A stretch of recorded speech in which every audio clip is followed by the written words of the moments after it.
Lacrosse Report. I'm your host, Tim Haslam. I hope you had a great 4th of July weekend and that you are staying safe out there. In the newsletter last week, I talked about Mason Goodhand retiring from Westminster. I had the chance to talk to Mace about his time at Westminster and more. It was great catching up with Coach and getting some great stories about the beginnings of lacrosse in Utah. Mace talked about a bunch of different things, but one of his favorite memories was beating BYU in 2015. It was the first in-state loss for the Cougars in the modern era. I was at that game and it lived up to the hype. Looking back at it now, it was a culmination of the growth of the game in Utah. BYU didn't lose because they were down that year. They lost because another program had grown from nothing into something. Having several great college teams at the college level only helps the sport grow. Also in the newsletter, there is information about the Fairman Family Lacrosse Camp. Please support this camp if you are able. The Fairman brothers are cornerstones in the lacrosse community, and this camp is their way of giving back. Here's the interview with Coach Goodhand. Welcome to the show, Coach. How are you? I am doing well, Tim. Well, real well. Great. Thanks for joining me today. Obviously, we're coming on the heels of you announcing your retirement at Westminster. What, what led to that decision and where, how are you feeling about it? 14 years led to that decision, and I feel great about it. I mean, it was 14 fantastic years that followed 5 great years of running the Utah club. So almost 2 decades involved with the college lacrosse here. 2 decades of 6 that I've lived so far. And it was a really, really important part of my life. And I assume everybody would like to know what precipitated the change, but it was time. I mean, it was really time. I went in, and the challenge for me and the amazing part for me was this love of lacrosse, and bringing it to the community was something I had to balance with the job that paid the rent and put food on the table. And to be able to coach at a college level and have that college program grow with the university or with the college behind it to the highest level of college lacrosse you can get, NCAA, NCAA varsity sponsored sport, all while being a part-time guy, was quite challenging. And I'm now inside the last 2 years of my aviation career, and need to spend a little more time in the air and flying airplanes. The aviation industry works a couple of different ways. But basically, if you're a commercial pilot, you can bid a schedule every month that picks the trips and where you go, or you can pick a schedule that puts you on an on-call status and just gives you a certain number of days a month that they can't call you. And I lived for almost 20 years on that reserve schedule, so I could sit in the office or be on the field with a suitcase in the car if they called, but still get paid to be available to fly, even though often I didn't. And with only a year and a half left, it was really a challenge to fly that infrequently and stay competent. And so with this COVID hit, the biggest demand that we have is to stay in touch with the kids and to be on the phone with them and to talk, keep them tied in and keep them going. And truthfully, a part-time guy couldn't do that. So it was time for me to give it to somebody that wanted to put in the time and the effort. And fortunately, I had one of those guys on staff, and so the transition was very easy. Yeah, so for those who maybe don't know, Coach Goodhand is a pilot for Delta and has been for many years. And the coach you mentioned is Joe Kerwin. For those who don't know about Coach Kerwin, what are some of the traits and attributes that you like about Coach? There are many. All of the coaches that joined me at Westminster for anywhere from 1 to 5 years over that 14-year span were a huge part of our success. And they were volunteer guys with other jobs. They were guys who were trying to scrape by on assistant coach's pay while basically picking up part-time work to fill in. And without all of those guys, we would never have had the progress we did. Uh, the two that made it possible for us to move the program away from a club lacrosse team that coached up the kids who showed up in the fall and see how they did to a competitive Division II varsity program. The two guys held the number one assistant position, which really focused on recruiting. And the first one was Brad Lavoie, and Brad did a bang up job and was a great recruiter, great coach. Everybody loved him, but he also had a young family and had other commitments. And I wasn't ready to get out of the way. And I'm not sure a head coaching salary would, and the demand that it would take would work for a guy with two young kids. So anyway, when Brad left the program 5 years ago, I found Joe Kerwin, and Joe was a high school coach in Bend, Oregon. He grew up playing the game in New Jersey, went to school in Rhode Island, and coached in the MCLA with a very successful program at Oregon. And that's where I first laid eyes on Joe and got to see how he coached and how he worked his kids, and really approachable, nice guy. Over the course of my Westminster career, while we were in the MCLA, I bumped into Joe from time to time, and once mentioned to him that if anything opened up, I'd be interested in talking to him about coming and coaching with me here. And it worked out for him. After a couple years at Oregon, he got the job at NDNU. 2 years there, they pulled scholarships, and he decided that was kind of contrary to what they had told him when he came in. So he went to Oregon, coached high school lacrosse, and we reunited over a ski weekend. By coincidence, it was the weekend we were having our lacrosse conference here. I think the last time we had a conference in Salt Lake City, a coaches convention, if you will. Joe was in town skiing, and he heard about the convention, came to a couple events, and so I got a chance to bring Joe to Westminster. He focused on the operation and the recruiting, and did a great job. Joe's very well organized. Kind of guy who always has a clean desk, not an extraneous piece of paper. He's very disciplined with his time and his organization, and really capable of handling the demands of a head coaching position. And oh yeah, by the way, he's a great tactician, a student of the game, and the kids love him. So he was a great fit, and I was blessed to coach alongside him for 5 years, and thrilled that he's going to take the team to the next level. Coach, you're making me feel old.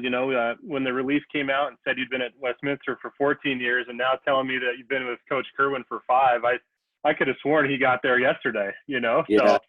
Yeah, it goes by. It goes by fast. And I was reminiscing with someone. I was playing golf with a guy just the other day, and he said, "Yeah, I played for 1 year at Alta in '94. Well, that was our first year." And, the guy was in his 40s and had his own kids that were in their late teenage years. And it just really, resonated with me how deep our lacrosse community has penetrated this zip code. It's great to see. I can remember I used to be thrilled if I ever saw a goal in somebody's backyard or a kid on a bicycle with a stick. And now you can't get in the car and go to the store without seeing one or the other of those, and maybe both. The game has taken its place in this town, and it's been fun to be watching it go. And you were certainly one of the catalysts in that. Many, if not everyone, consider you one of the founding fathers, along with Dave Allen and Coach Morris and that. Tell us about what were those early days like, Coach? I mean, I wasn't around for them. What were they like? It's a great story. And I had been in town about a year, maybe less. We had moved here from Colorado Springs. I'd been with Delta 3 or 4 years, and got out of the Air Force while I was stationed at the Air Force Academy coaching. And so I lived in Colorado Springs for a couple of years and commuted to Texas to fly airplanes. And then we moved to Salt Lake City because it was a base city, and I could finally hold a seat out of the smallest airplane they flew here. And I went to, I kind of sniffed out the game a little bit because I was active coaching just about everywhere I had been. from the time I graduated, and I started a club at Sac State in the 80s, and I helped with a program at Wash U in St. Louis when I was stationed there, and then of course coaching at the Air Force Academy was the primary job. So when I got here, I sniffed out a program at Waterford that had a science teacher who played soccer and lacrosse at Cornell, and convinced the school to add lacrosse to their PE curriculum. And they had bought 45 sets of gear. And in the spring, he would conduct a little lacrosse course that the kids would go through. And at the end of the year, they would scrimmage and play a game against a very loosely organized group of kids that were kind of from Judge and Highland. And they were tied to I think, the Utah Lacrosse Club at that time was a combined men's league team and college team. And so anyway, I went over and introduced myself to him, said, hey, if you'd like, I can referee your scrimmage. I have done some refereeing. And he said, yeah, that would be great. And by the way, his name was Bob Kapner.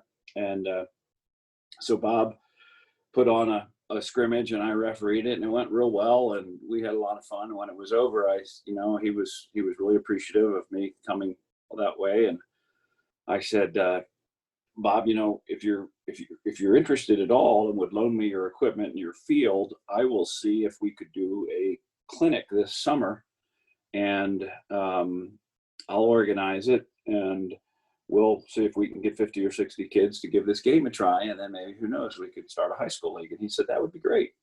So I had a connection from my hometown in Baltimore with the guy who strung and repaired our lacrosse sticks when I was a kid. And those lacrosse sticks were wood, of course.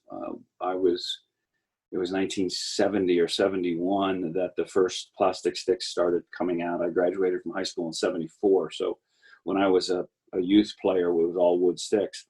And that gentleman's name was Fielding Lewis. And Fielding had gotten a call from this company that made polymer fishing tackle for the boats in Baltimore, and said, hey, we had this idea somebody showed us of using our polymers to make a lacrosse stick, but we don't know anything about lacrosse sticks. Would you come down and oversee our operation?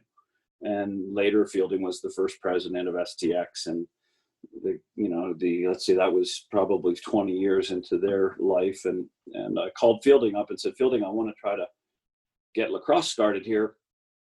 Can you help me? And I said, I don't have a whole lot of money, but I'm going to put on a clinic. And he sent me 100 sticks, and it was $10 a stick because that's what the handles cost them. And the sticks were their rejects. So if they had a slight blemish and they didn't feel like it was quality control, they threw it in a pile. And if they had a custom die order and they misspelled the name on it, they threw it in the pile. So we had 100 of these various colored STX lacrosse sticks that had misspellings on them and everything, but we got them for $10 a piece, and he even paid the freight. And so we did a clinic for $35. A kid got a 2-week, every other night camp, and they got to keep their stick. And with all the money that we brought in, we bought helmets and gloves. And those helmets and gloves became the beginning of what was the equipment rental at the Utah chapter, which wasn't born yet. So we right after that fall, we called a meeting. I called a meeting down at the Sandy Library, and Brad and Dave showed up, and a couple of Mark Stout from down in the Provo area, a little referee guy, Joe Adams, and about 6 or 7 of us, and we just started planning together how we would start this league, and that's where it took off. And I mean, you look at it now, obviously it's sanctioned, thousands of players, and to see, I mean, did you have any idea that at that point that it could turn into something so big? Well, I knew the passion that I felt for the sport, and I went to the Vail tournament when it was in Aspen, so my roots in this area were strong, and everywhere there was a cult taste to anybody that was involved with the game. And everybody feels that now. You feel it. You talk about having a need to get out and follow the sport. It has that effect on everybody that gets involved with it. And so yes, I won't say I sat down and predicted this would happen, but I knew it was like having a small snowball on a very, very high mountain and pushing it over the edge, that someday it would end up pretty big, and lo and behold, it has. Sure. So after that initial meeting, you get all these teams going. What are some of your favorite memories, from say like the late 90s or early 2000s? The Dingoes. So my son was in kindergarten or first grade when we moved here, and the first league we started for kids was 4 teams. 4 teams that were 4th, 5th, and 6th graders, and that was the youth league. And we held it over. I live in Sandy, and we held it up at the Albion Middle School fields, and we had all 4 teams practicing on one field area. Two shared a field. And I take it back. We had 2 sharing a field, and then we had 2 elsewhere. And I'm sorry, the Dingoes were a later team, but the funny thing about that first year was I finally had been able to grow the game down from high school to where I had blood in the game. My son was 4th grader, and he could start playing. And I decided I would educate the community about the game. So I selected the 4 teams that made the Final Four in NCAA Division I that year as the names of the teams of the kids. And so we had the Blue Jays and the Princeton Tigers and Maryland Terps, and I can't remember who. Probably the Syracuse Orangemen. So we had 4 Division I names for these teams, but there was a misspelling on the Princeton shirt. Instead of Princeton, the Ivy League team was called Princeton, and that to me was just exactly what Little League was supposed to be. It was supposed to be about the pizza parties after and the funny things that happen along the way. And the other story I remember about that, and I remember like it was yesterday, is I had 3 guys to coach the teams, and I was struggling to find a 4th. And the 4th was a Bengal team, like a Brighton team, kids from that area. And they were the ones that shared the field with me. And so on my first practice, here it was, finally, the Division I coach who coached at Air Force, was on the staff at Air Force, and started Little League here. And now finally his son was in his first practice with the 4th graders. And when those kids came to the field that day, man, my practice was an organized up 2, 3, 4, no standing around drills and balls flying and kids running. And the young man that I, at the last moment, got to run the other team had a practice at the exact same time on the other end of the field. And while my 18 or 19 boys were just 90 minutes of movement and going, Adam's boys, and I think his last name was Wakoviak, but Adam went to Brighton High School, and he went to Texas A&M and was home for spring or home for the summer in mid-May or early May, and said he would coach his little brother's team. So Adam took all his boys and walked over across the field, and they sat down under a tree. And I got my first practice going, and my kids are on their way to the cup, man. In one practice, we are learning stuff. And Adam's guys are sitting around in the circle, laughing and hooping and hollering, and never did anything else except sit in a circle. And I'm running my practice, and I'm looking at, oh, poor Adam, man. He's way over his head. I got to find another coach for that team. He just doesn't, he doesn't have it. And when the practice finished and the kids were all going to the cars, their practice ended, which means they got up from underneath the tree and they walked to the parking lot. And their guys were hooping and hollering and skipping and slapping high fives, and were just having a blast. and my guys were dragging their equipment to the car. They were exhausted. You know, it was like, holy mackerel, this is lacrosse. And so I reflected on that for a little bit. And Adam came walking across the field. I say, Adam,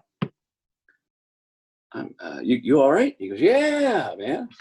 And I go, do you mind telling me, what did you do for an hour and a half over there today? And he goes, we did the most important thing. And I said, really? What's that? And he said, we got nicknames.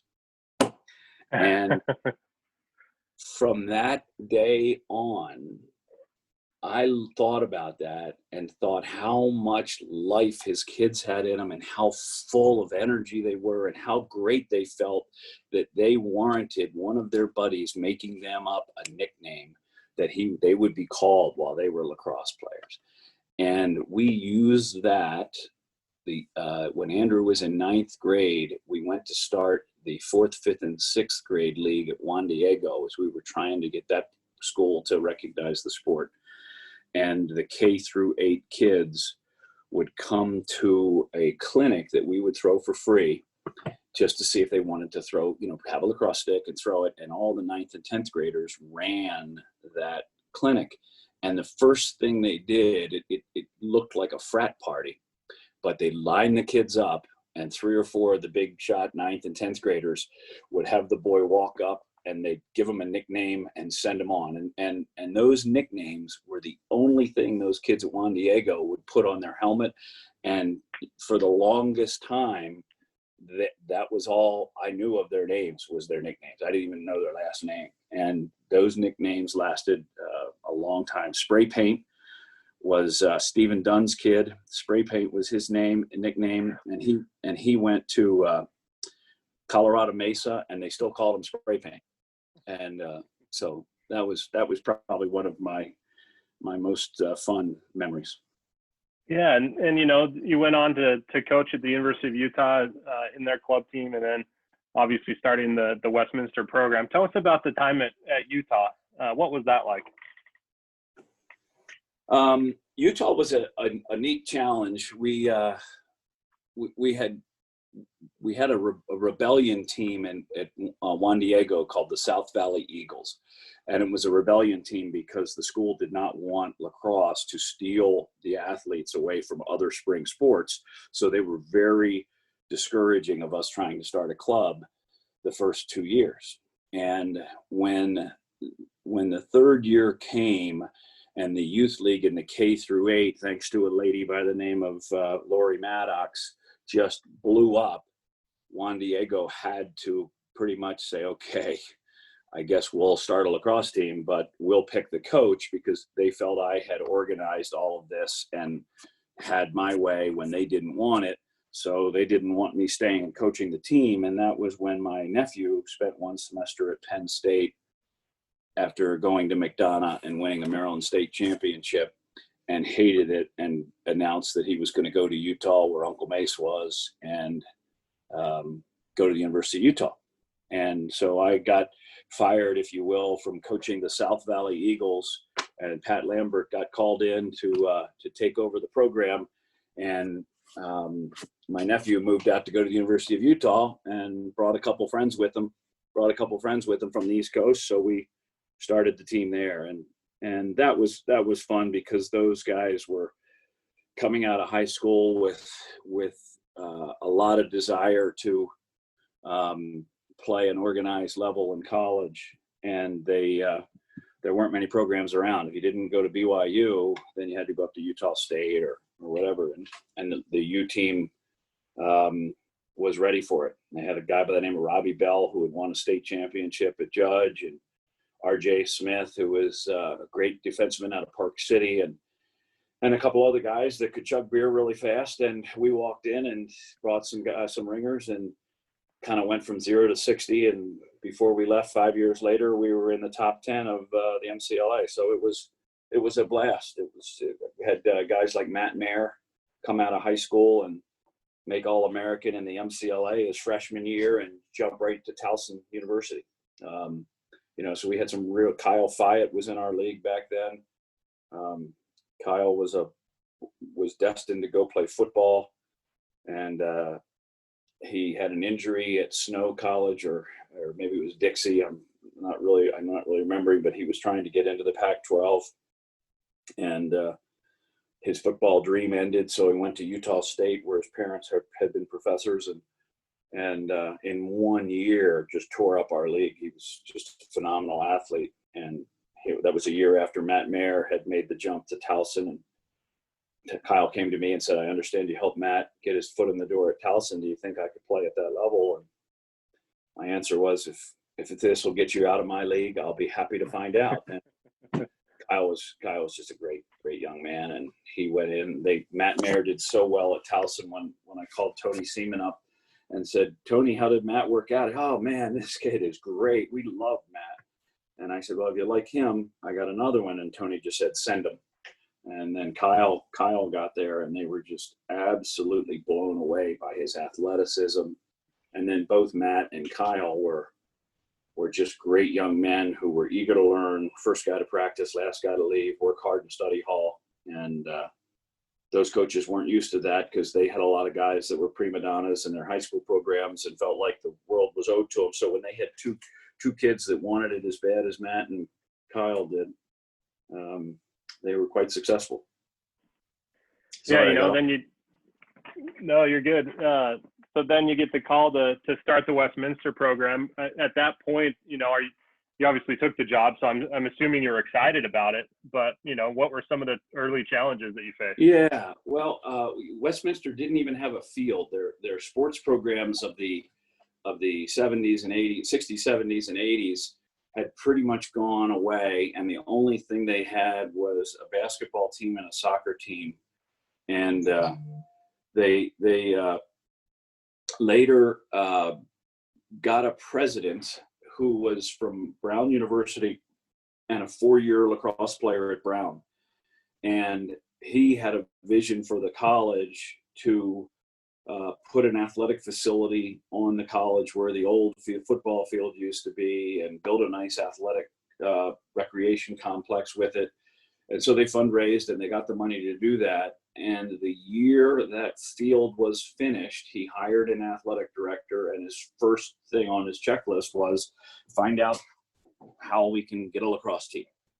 And that guy's name was Michael Bassis, and Michael was a Brown alumni.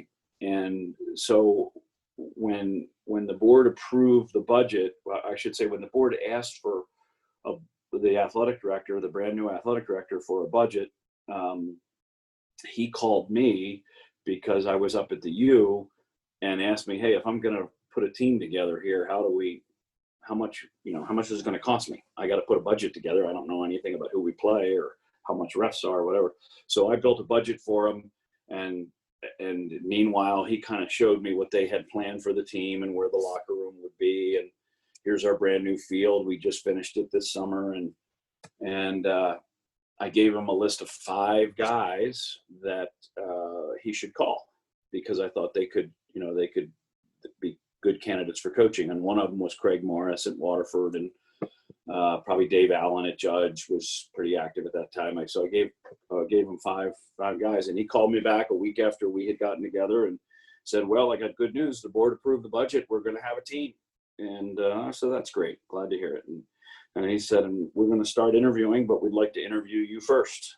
And truthfully, I will look back on the meeting I had with him and realized he was feeling me out a little bit. And certainly he was doing that. He was also kind of showing me what they were going to throw at it in terms of support.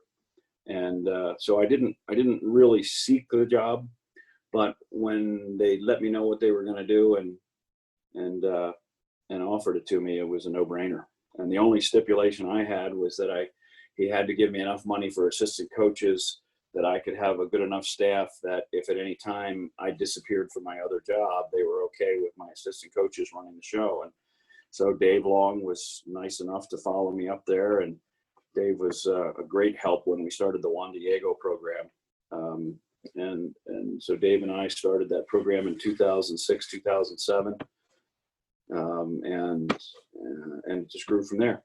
We were Division II for 2 years in the MCL, or for 5 years. We were Division II in the MCLA. But in our first year, we had some great kids come in. And we had a Long Island kid that just happened to be at the school because he was tied to a family in Park City. And in our very first year, we lost in the national championship Final Four by 1 goal.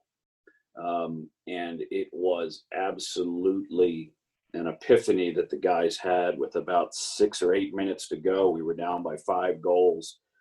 And a little kid named JT Nebeker was our star attackman. He was a freshman. And we were in the last 5 minutes of the game, we scored 4 goals. We just had a freshman named Brett Bird, and Brett would not come off the field. He took every face-off. He won every face-off, and he brought it down. We threw it around and scored, And so we had been down to this team the whole game and had finally figured it out, and we're charging back.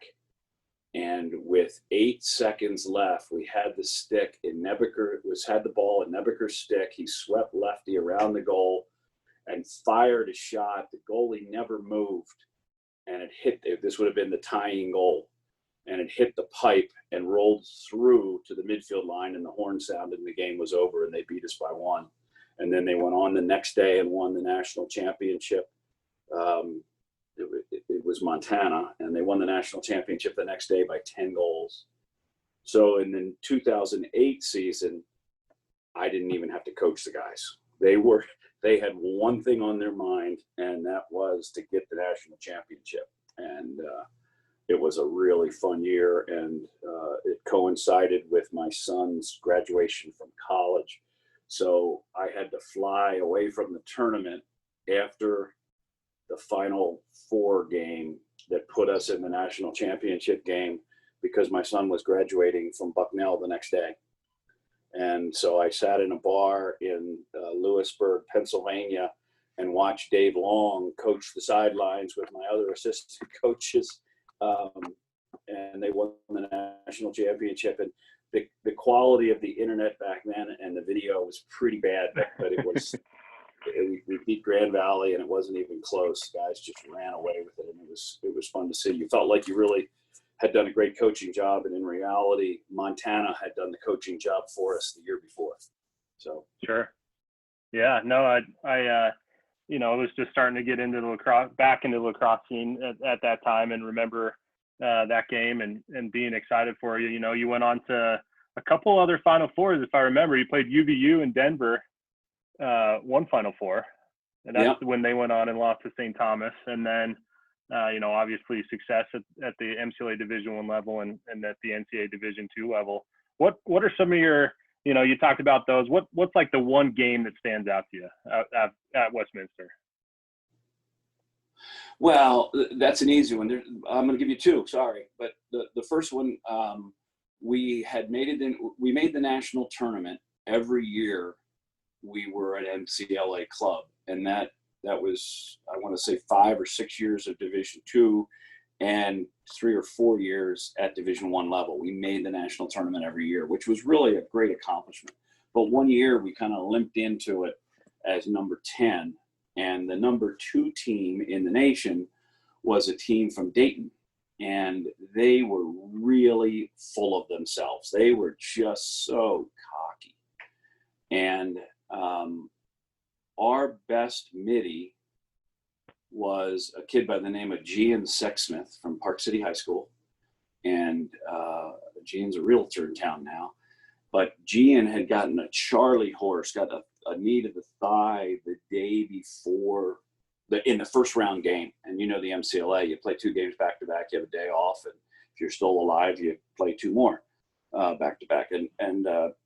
Or I guess you have 1 day off on Friday. So the point was, we were in our second round game, and our best middie couldn't walk because of this contusion on his thigh. And we're going in against Dayton, who had just breezed through the first round game. And we played them. And at the last minute, we had to figure out a way to get Gian on the field. So we put him on the crease, because he didn't have to move much. But if you could get Gian the ball, man, he could shoot. And Gian had this eye of the tiger thing, man. When he was a hockey player, and when going got tough, Gian just got this laser focus. And we didn't blow them off the field, but we just about led from start to finish and sent them packing the 2 seed after the second round. And that was as fun a game as I've ever been a part of. The second game, of course, was when we got a chance to take down the 900-pound gorilla, BYU. BYU had owned me as a coach for every game, pretty much from the time I was at Utah until 2016 at Westminster. And we had that little stadium. It seats about 2,000 people, and it was a showdown game for us. And we had steadily climbed and had actually gotten to a point where we had won. We had swept our Rocky Mountain Conference, which was BYU, Utah, and Utah was not as strong as they were in their last couple years of NCAA play, but it was always a heated game. But Colorado State and Colorado always owned us. And that year we beat Colorado State, we beat Colorado, and our last game of the year was BYU, and they were great. And we beat them 16-15. I'm sure you were there, Tim. And I don't think there was an empty seat in the place. And it was as good a lacrosse game and as exciting a game. And the crowd was just mesmerized by it. And at one point in the fourth quarter, I just turned to my AD and I said, this is what lacrosse can be here. I just want you to know that this is the way it's supposed to be. And that was sort of an aha moment for us in terms of bringing the sport a long way. If you had to play St. Thomas or Colorado Mesa, which one would you rather play? Well, both rivalry games are very important, and it really it's sixes. BYU was a great rival for us. They always made you raise the bar for what you did, and you always circled the date on the calendar. That's what Mesa has become for us in the division, in the NCAA Division II world, and St. Thomas was that when we were in the MCLA Division II world. So it really it's the same thing. I had a much better relationship with the St. Thomas coach than I did with the Mesa coach, because the Mesa coach is just he's not social when he doesn't win, and when the season is on, he doesn't like to be social. He wants to keep you as the enemy. So and he was significantly younger than I was, and so I never really had much of a rapport beyond just politeness with the Mesa coach. The St. Thomas coach was a great guy. His name was Mooseburger. How can you not like a guy whose last name is Mooseburger? And that's right. And the Mesa coach is a great guy. It's just he and I were on different sides of the line, and I'm sure if it was a different situation, we'd have gotten along famously. But he's a high energy, screaming, yelling type of a guy, and likes to do a lot of intimidation with the chants and the jogging around the locker, or jogging around the field and the warm-ups. And I'm kind of a low energy warm up, let it all loose when the whistle blows kind of a coach. So it was always a difference of style. And he has accomplished some great wins at that Mesa program. It has really done some great things to bring street cred to the West, but I'm not the only coach that doesn't like to play them. Sure. Go ahead. Yeah, go. What's your take on the COVID thing? You know, a lot of people are saying that schools are going to have to drop sports. You know, there's even arguments. I even saw one today before we jumped on that schools should add sports because it adds tuition to the university. Where do you fall in that school? An observer. I mean, I really think that anything is speculation at this point. We're all in an unknown, and we really don't know what's going to happen in September. You know, both of the careers that I have been juggling are at a crossroads for reinventing themselves, and they're not really sure what they're going to be. Delta has done a fantastic job of getting after the cleanliness of airplanes, the wearing of masks, all the things that we need to do to make people comfortable to get back on those airplanes. Delta is doing, and I think is an industry leader. I mean, we don't sell a middle seat. We'll sell an aisle and we'll sell a window, but the middle's blocked off. If you're flying with your wife and she wants to move over and sit in the middle seat, sit next to you, that's fine. But right now, if you go get on an airplane and somebody refuses to wear a mask, they'll turn around and bring back to the gate and say, okay, take your mask off if you want, but do it here in the gatehouse because we're leaving and everybody is wearing a mask. So we're doing the things to reinvent aviation. Coaches are going to have to do that same thing. They're going to have to find a way to, be able to take what's given them and rise to the top. And the challenges of managing a team now, our trainer has been as busy or busier now with nothing going on, but preparing for the fall. Rick Hackford is his name. Than anybody I've ever seen, because he's got to figure out, okay, how can we do this? How do we schedule the soccer team and the women's soccer team and the men's lacrosse team and the women's lacrosse team so that we don't have this huge mass of players in the training room in 30 minutes before practice? And, so there's protocols and disciplines for taking temperatures before every practice and isolating kids if they're, if they have a temperature, and it's just going to be a new world. But more than ever, the kids need that opportunity to get out and run around. And from an athletic director standpoint or an athletic administration standpoint, so much is not known by those of us that have opinions on things like that. So much of what the college presidents and the boards and those people face, how large an endowment is, and what is right now Westminster is planning on in-person teaching this fall. But you know what? The professors aren't all that fired up about standing for 2 hours with a mask on in a room full of teenagers who aren't known for their discipline at social distancing and wearing masks and those things, because it's not as big a threat for them as it is for the professor who's 58 years old and 2 years away from retirement. So there's just a lot that's going to happen that you just have to roll with and move on.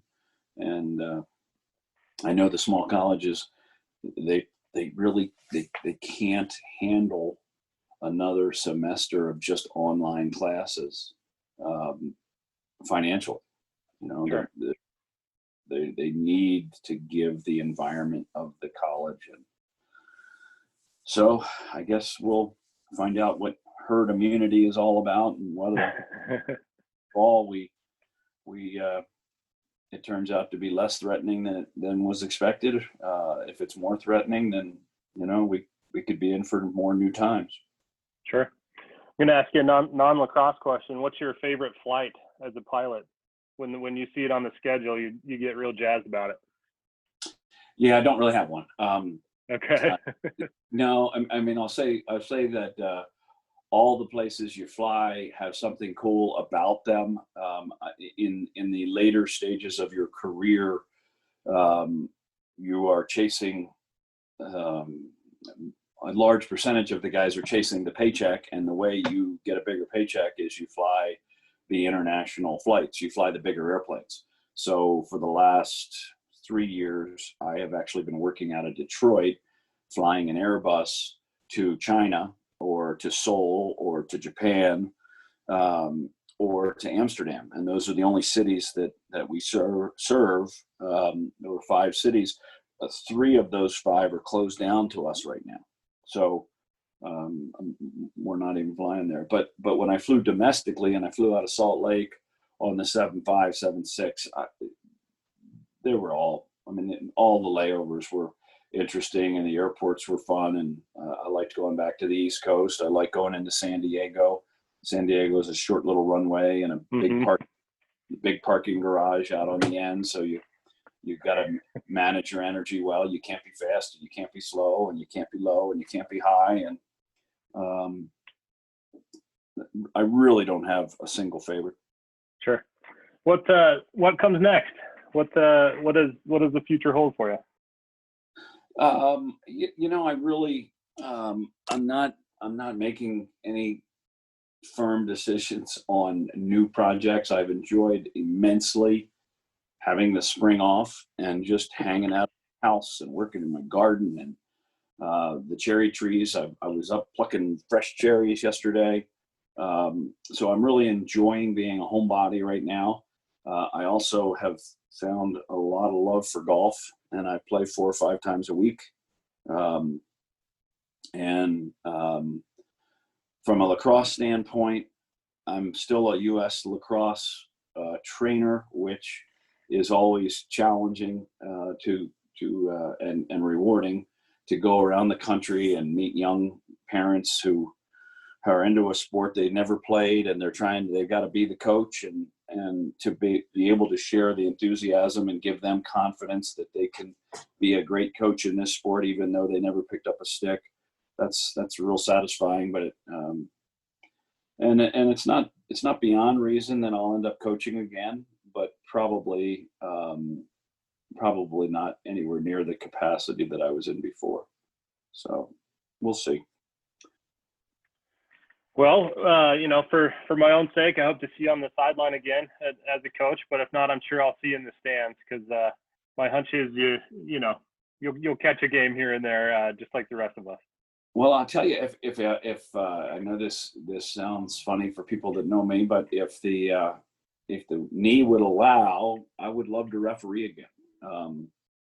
I'm pretty hard on the referees as a coach, but that was because I spent a significant number of years learning the science of refereeing and the mechanics and the rules interpretations and the split-second decisions. And I wasn't a perfect ref by any way, shape, or form. And in fact, I was probably mediocre at best, but it was a challenge to do a good job. It was really rewarding when you did a good job, because the kids had a safe game. It was competitive, but it was fair. And I'm sure there are a lot of refs that would love me to get on the field, because I certainly gave them a hard time in my 19 years between Utah and Westminster if I felt they weren't up to the standard that we were expecting of them. And so that would be their chance to say, "See ya, your turn." Sure. Well, thank you very much, Coach, for joining me. I appreciate it. Like I said, you're definitely one of the founding fathers of lacrosse in Utah, and I'm grateful for that. Obviously, it's had a big impact in my life, and thanks for joining the show, and best of luck to you. Well, Tim, and my thanks to you and the hundreds of people in this community who have just jumped in and, done what they found their area and just had a blast with it. What you did with Utah Lacrosse News, and what you're doing with this podcast, and what you're doing for the University of Utah to help them stand on a solid footing as they try to launch into the highest level of play. I have only recently learned that the PLL is in Utah. Their whole season in Utah this year. Somebody was explaining to me, and how much more can we accomplish as a state? It's hard to say, but with talented people like you that give their lives and their time to the sport, it has certainly been rewarding for the whole community. So thank you.